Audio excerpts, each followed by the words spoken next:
month of Nissan, I mean, there's so much to say about this month. And there's so much to do. The cleaning for Pesach, it's just incredible. But the month of Nissan is also referred to in Torah as the month of Aviv, which means spring. We have leap years because Pesach has to come out in the spring, and so we adjust the calendar to make sure that it doesn't move away into another season.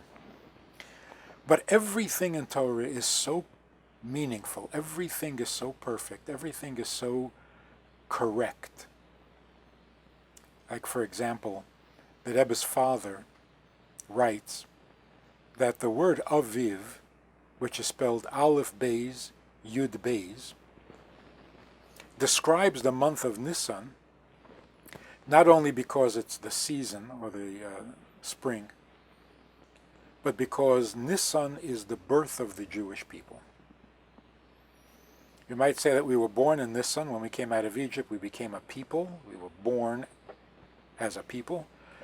And then the next month, or 2 months later, when the Torah was given, we became bar mitzvah. We got our mitzvah's responsibilities. The month of Nissan is the birth of the Jewish people. And so what would be the appropriate name for that month? Aviv. Because who were the children of Israel born to? Of the fathers. Avraham, Yitzchak, and Yaakov. But the Rebbe's father says that's not perfect enough. Av is single. We have 3 fathers, not 1. So why is it Aleph Beis? It should be 3. So he says, well, Aleph and Beis are 3. Numerically, Aleph and Beis are 3. So it means father, and it also has the numerical value of 3. So it's 3 fathers. But then, why is the 3 represented by an Aleph and a Beis, not 3 Alephs? Or a Gimel? That also has to be perfect, meaningful, purposeful. So the Rebbe's father says it's because of the 3 fathers, Avraham stood alone. Echad haya Avraham. When Avraham was a father, he was the only one in the world. And then there was Yitzchak and Yaakov. That's a Beis. So it's appropriate that the 3 fathers should be represented by a single digit and then the 2. That's still not good enough. The fathers, Avraham, Yitzchak, Yaakov, if you take all their names and write it as one long word, the first letter would be Aleph, the Aleph of Avraham. The last letter would be Beis, the Beis of Yaakov. So Aleph Beis means from Avraham, from the beginning of Avraham all the way through the end of Yaakov. Those are our ancestors. Now the Yud Beis is 12, which represents the tribes. We were born as a people by having 12 ancestors, by being divided into 12 tribes. So Aleph Beis means the patriarchs, Yud Beis means the 12 tribes. That's how we were born. That's how we were created and formed into a nation. But the fact that Yud Beis is 12 numerically, that's not good enough. Because 12 can be represented in different ways. So why Yud Beis? Well, because the 12 tribes were all children of Yaakov. The first letter in Yaakov's name is the Yud, and the last letter is the Beis. So all 12 tribes, so all of Yaakov from beginning to end is represented by Yud Beis. Still not good enough. We're talking about all Jewish people, and yet we're dividing them into 12 tribes. Well, each tribe is only the father of its descendants. How is it the father of all the Jewish people? Of the 12 tribes, where was the Beis HaMikdash placed? In whose in whose geographical location. The Beis HaMikdash, which represents all Jews, was placed partly in the territory belonging to Yehuda and partly in the territory belonging to Binyamin. So Yud Beis means of the 12 tribes, there was Yehuda and Binyamin who united all the people in their Beis HaMikdash, which was on their property. If you add Aleph Beis, Yud Beis, if you add them all together, it's 15. Why 15? Because in the month of Aviv, the most significant day is the 15th, the day we came out of Mitzrayim.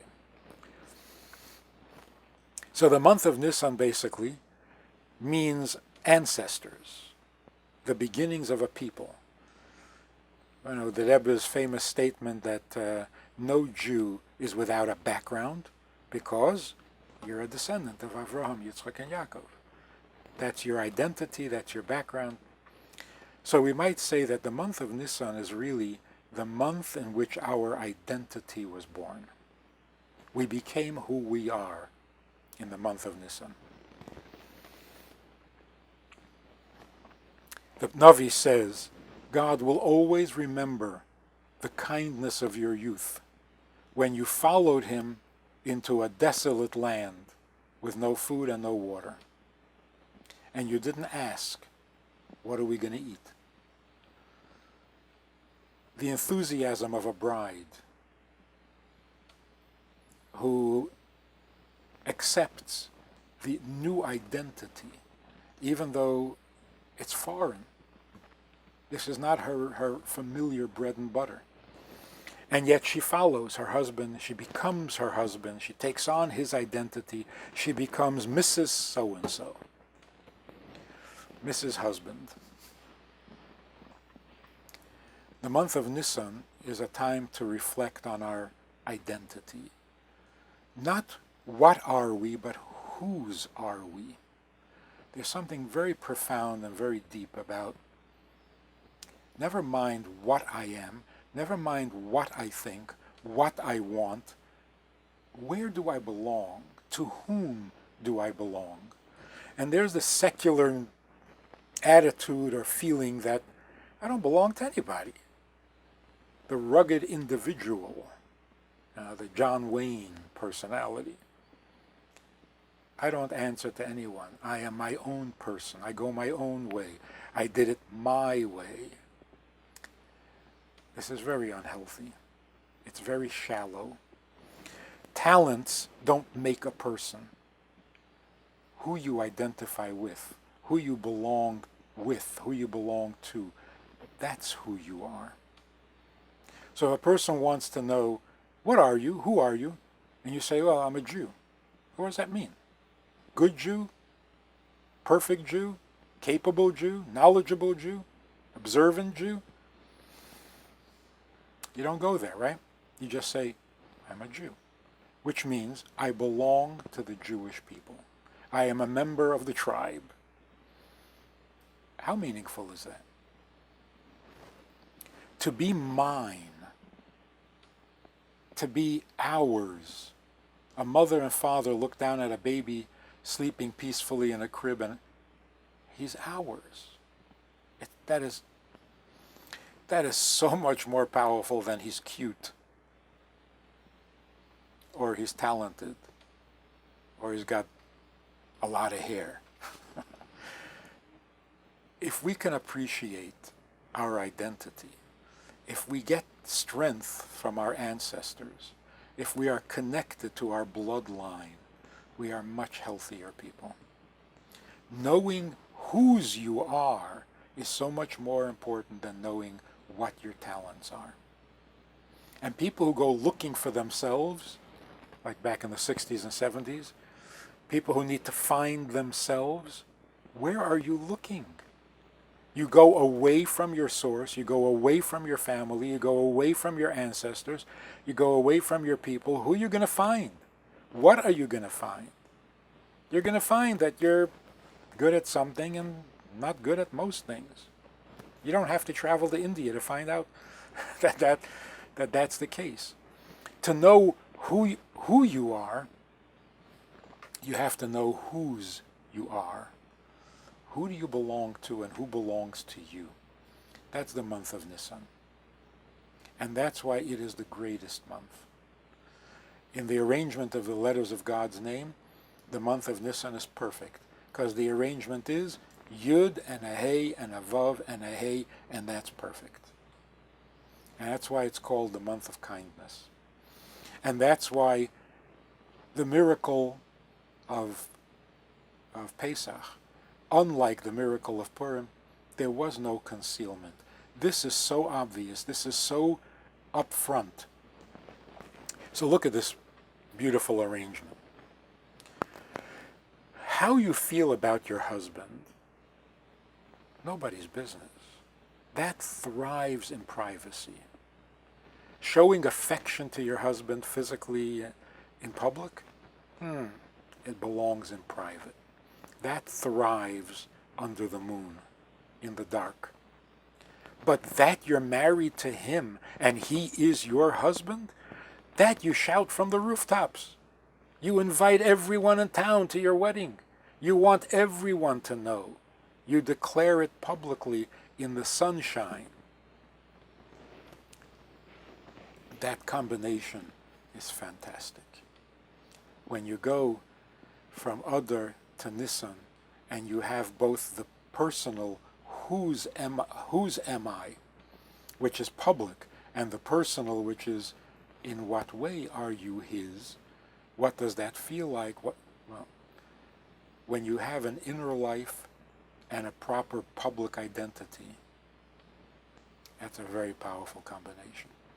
And if our children grow up with that, they're comfortable being a member of the family, and they have an inner, silent, quiet voice that tells them how it feels and how precious and how deep this relationship is, then you have very healthy children.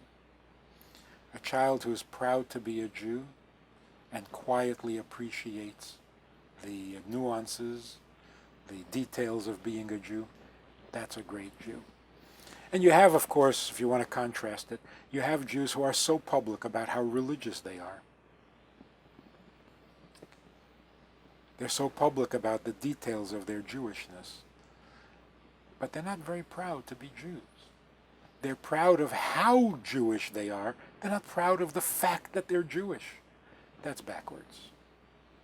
That's backwards. What should show in public, what you're proud of publicly, is that you're a Jew. How you go about it, that's Yireh Shamayim Baseser. Your God-fearingness, that's private. That thrives in privacy, under the moon.